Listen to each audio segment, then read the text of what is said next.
Good evening everyone. I'm Baltazar E. Palaris Jr. My topic is about teaching effectively in a multi-grade classroom.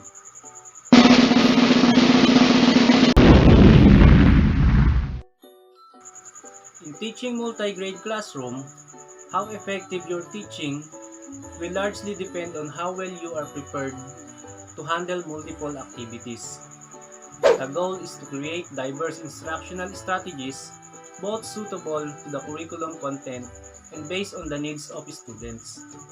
Management of teaching calls for you to strategically plan activities to engage the students through direct teaching with a peer tutor, in a small group, or in independent study. This means that there is a need to develop and implement teaching strategies that enables the teacher to address the needs of each child linked to his or her age, maturity, interest, capabilities, and capacities. It will take time to get to know each of the students, but the teacher can begin by trying to make the multi-grade classroom inclusive and conducive to learning for each child and group. Useful suggestions include group strategically. For some activities, divide your students into mixed ability groups. This will encourage students of different backgrounds to include each other in their work. Prepare flexible and appropriate materials. For grouping to be effective, materials and teaching must be varied and made challenging to accommodate the learning needs to students with different levels of ability.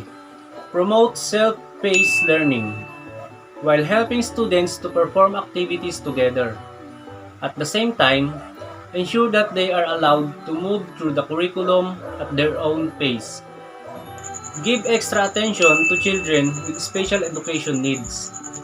Ensure that students with disabilities, learning difficulties, and other needs can achieve milestones as others do. Adapting the curriculum and lesson plans.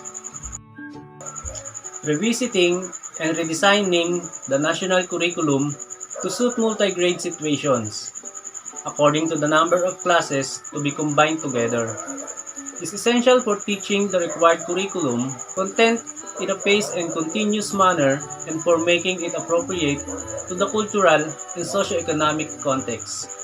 To do this, you may find these suggestions useful. Select common themes from the subjects suitable for all grades in your multi-grade classroom. Develop a flexible timetable for all the grades throughout the session of this theme. Develop daily lesson plans for each unit related to this theme with the help of textbook and references materials as per the curriculum. Select activities linked to the curriculum that are to be conducted in the class. Develop relevant worksheets or individual or group practice. Relate concepts from the curriculum to example from your students' daily lives. Prepare quizzes to assess your students' mastery of the curriculum content. Nurture talent in the school of organizing related to curricular activities such as music, creative arts, games, and physical education.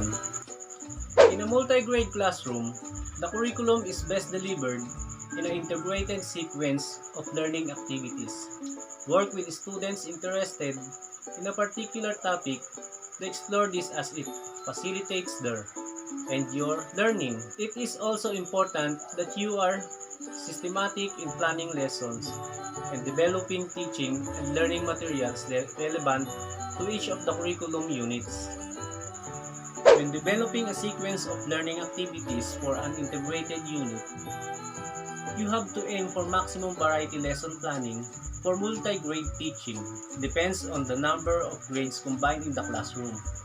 But whatever the number of lesson plan needed per day, there are 3 stages of planning to consider. Planning activities before the lesson, during the lesson, and after the lesson. Stages of lesson planning. First, before the lesson. Activities before the lesson include developing lesson plan itself, deciding on the methods of presentation, selecting the text, preparing the materials or worksheets to be used during the lesson, the assigning tasks, if any, to peer tutors.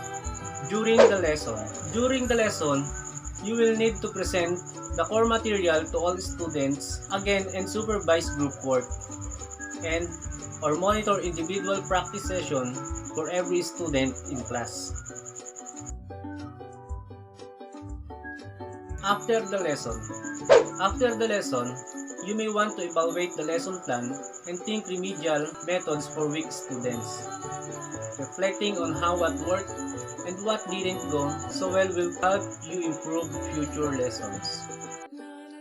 Integrated approaches assume that multiple resources will be added by students during the course of the lesson.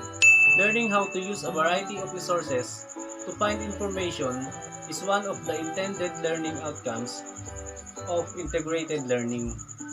Thank you for listening, everyone. Keep safe and God bless.